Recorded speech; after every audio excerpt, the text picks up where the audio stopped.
Guys, to please join him.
Thank you everyone, and requesting Honorable Chief Minister, Government of Kerala, Shri Pinarayi Vijayan sir, to speak a few words and give the inaugural speech.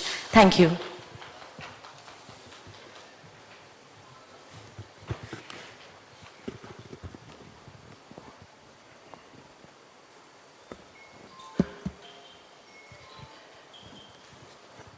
Distinguished guests, sisters and brothers,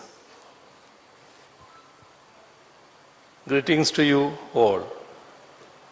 At the outset, let me extend a warm welcome to all of you to Kerala, God's own country.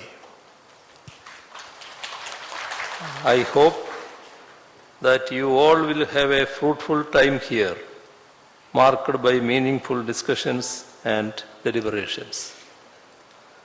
Through this conclave, we will be commemorating the century-old history of the International Labour Organization's association with India and Kerala's contributions in upholding the objectives and principles of the ILO.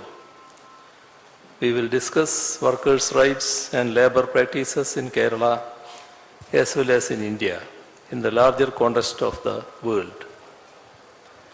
The ILO came into being at the end of the First World War as a response to workers' struggles against the oppressive conditions of work and deep income inequalities.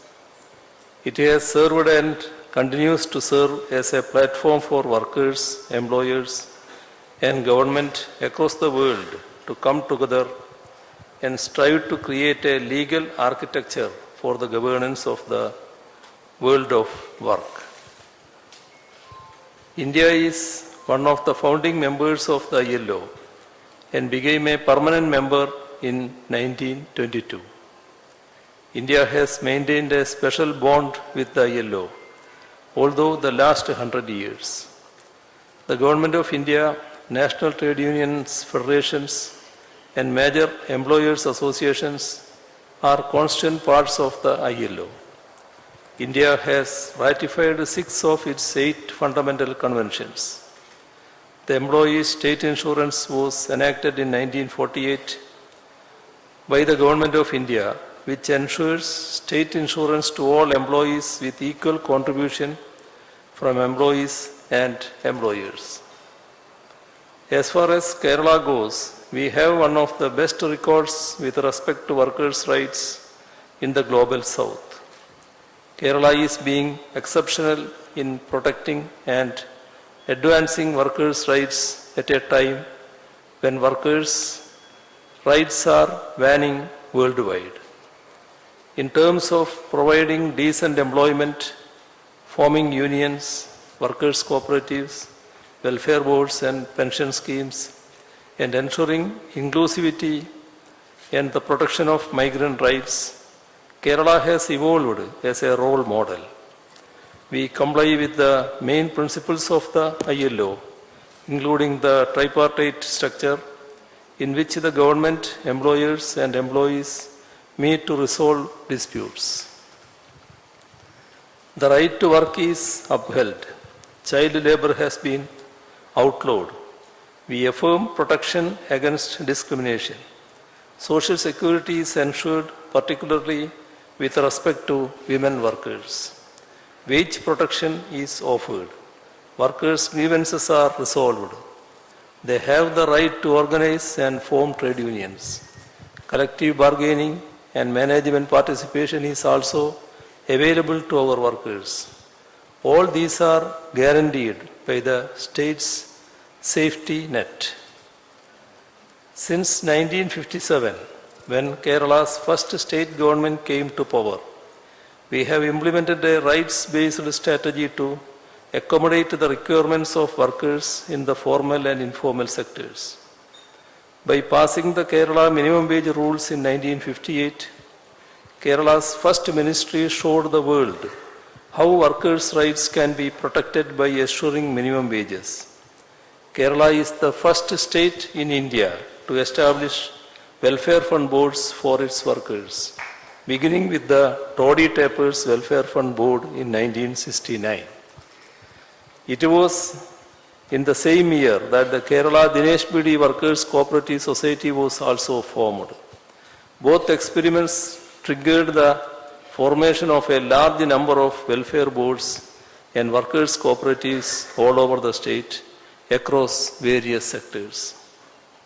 A significant turning point in the welfare of the workers, however, was the Kerala Welfare Fund Act, which ensured financial contributions by the government, employers and employees. As a result, a large number of welfare boards were set up to serve the workers, including women, in the informal sectors. The coverage of traditional industries such as coir, handlooms, cashews, and so on are worth citing. In total, there are 24 welfare boards in the state which play a crucial role in reducing the livelihood crisis of informal workers. It was especially evident during the COVID-19 pandemic. A path-breaking effort of the state government came in 1980 with the implementation of the Agricultural Workers Pension Scheme. It was the first major social assistance scheme in India. Kerala is well renowned for its tripartite mechanism, which operates in nearly all of its traditional sectors. The government, the employees, and the employers reached an agreement on the issues of bonus, Onam and Christmas advances, and so on, thanks to the tripartite process. The tripartite system is strengthened through the industrial relations committees, which are functional in not less than 12 sectors. An important dimension of Kerala's labor policy is that it is integral to the reforms initiated in the industrial sector. For instance, the tripartite system in the plantation sector has been strengthened by introducing a new plantation policy and also by strengthening the welfare measures of the plantation workers, including an increase in the pension age from 58 to 60. This is apart from the benefits from the Estate Workers Distress Relief Fund. New management systems are being introduced into the estates as well. The income support scheme to provide a financial support of rupees 1,250 to workers engaged in the traditional sectors like BD, Khadi, fisheries, coir, etc., has been progressing over the years with increased budgetary allocations. The scheme is implemented through the respective departments. Also, the Kerala Unorganized Social Security Scheme has been formulated by amalgamating various schemes specifically aimed at artisans, barbers, beauticians, temple workers, and so on. As rapid urbanization is taking place in the state, we have also come up with a new scheme of affordable housing for unorganized poor urban laborers. The recognition of the rights of domestic migrant workers is an integral aspect of the labor policy in Kerala, with a slew of measures in place to support them. We honor them as guest workers. Kerala is one of the most migrant-friendly states in the country. They were especially aided during the COVID-19 pandemic with free accommodation, food, and medical care. The Interstate Migrant Workers Welfare Scheme was introduced in 2010. It established a welfare fund for migrant workers in Kerala under the Kerala Building and Other Construction Workers Welfare Board. Interstate migrant workers in the age group of 18 to 60 could enroll in the scheme. It provided them with financial support in the event of accidental or natural death. Aavas, a health insurance scheme, was implemented for them in 2017. Apnagar envisages the providing of safe and hygienic accommodation for them. During the COVID-19 crisis, many labor welfare boards announced ex gratia financial assistance to workers. Besides the direct financial assistance, certain welfare boards also offered workers interest-free loans. The government took steps to ensure food for all during the lockdown by setting up community kitchens and people's restaurants. Distribution of free food kits through the ration shops continued even after the lockdown. We even put up shelter homes for the homeless. All the social security pensions were distributed 2 months in advance to around 5.4 million people.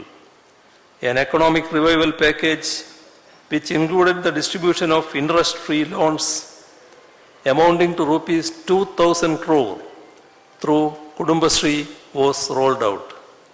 Welfare Fund Board assistance, Social Security pensions, food kits, economic revival package, and interest-free loans were mainly intended to ensure the social security of informal sector workers and other vulnerable sections of the society who lost livelihoods during the lockdown.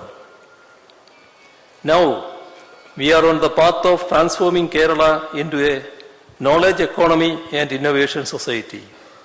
We intend to reap the benefits of technological advancement and modern management. As part of this, the Labor Department is increasingly being digitized and modern methods of governance are being practiced. An app has been created for guest workers in order to make their social protection foolproof. Schemes like Aavas can be more efficiently applied once this app is completely functional. Transparency in the payment of wages to employees in the private sector is crucial. An e-payment system has been introduced to ensure the same. This is in addition to the minimum salaries that are set in different sectors, which are the highest in the country. We have recently created a program called Karmachari, which allows students to earn while they learn.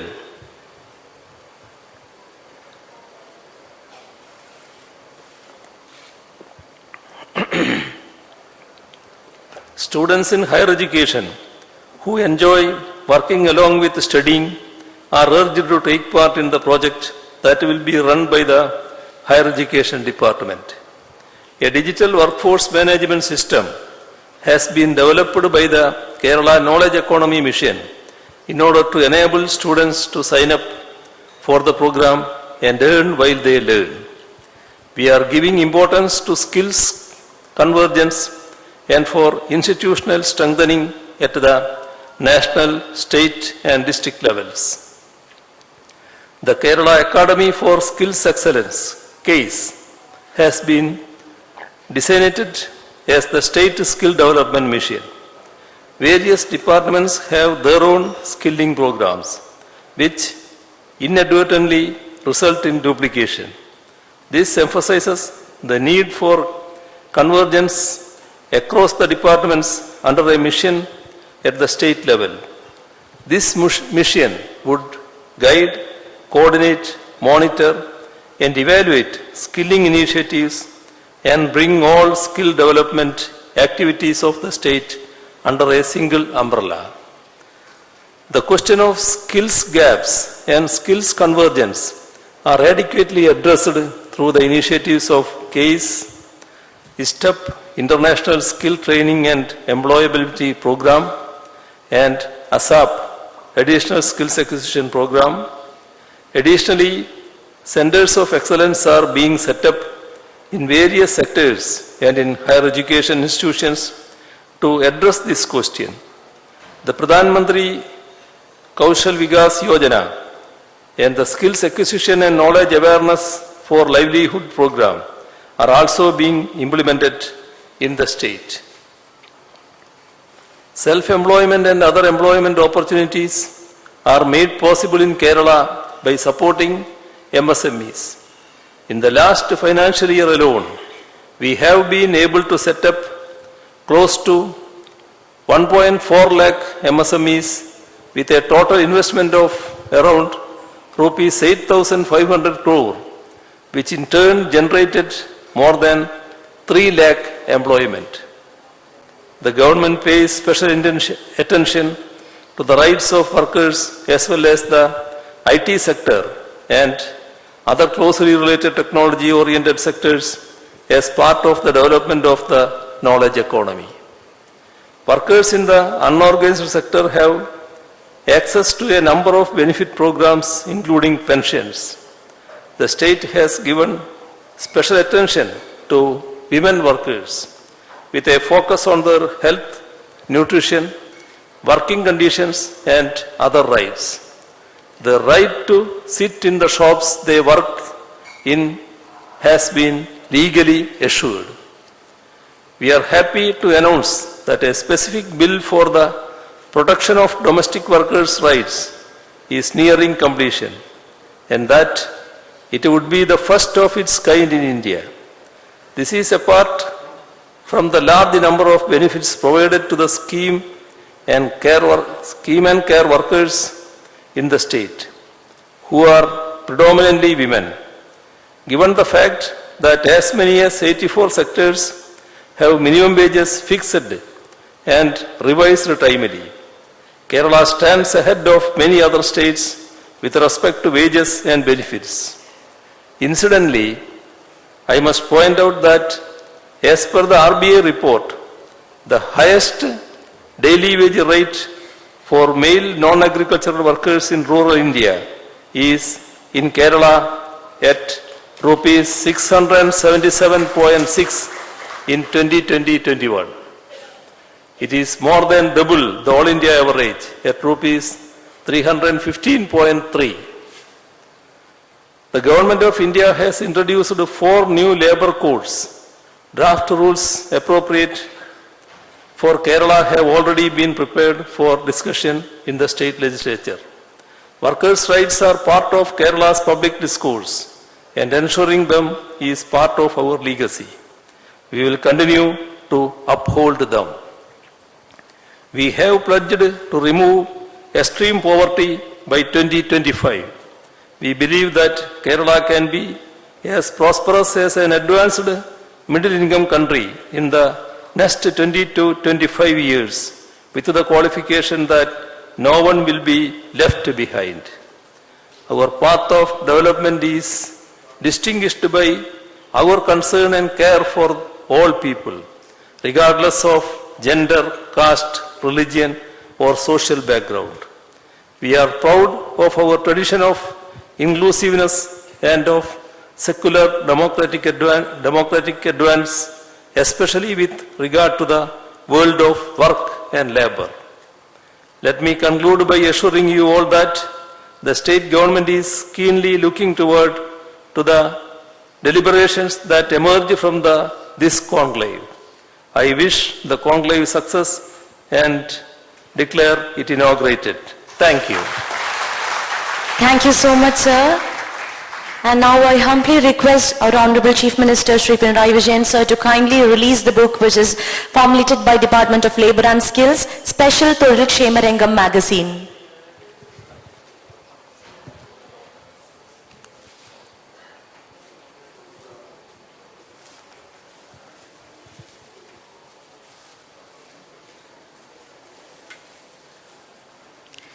Thank you, sir. And we have a small token of love from the Department of Labour and Skills to our Honorable Chief Minister, Shri Pinarayi Vijayan, sir, requesting the Minister of General Education and Labour, Shri V. Shivankurti, sir, to hand over the small token of love to our dear Chief Minister, Shri Pinarayi Vijayan, please.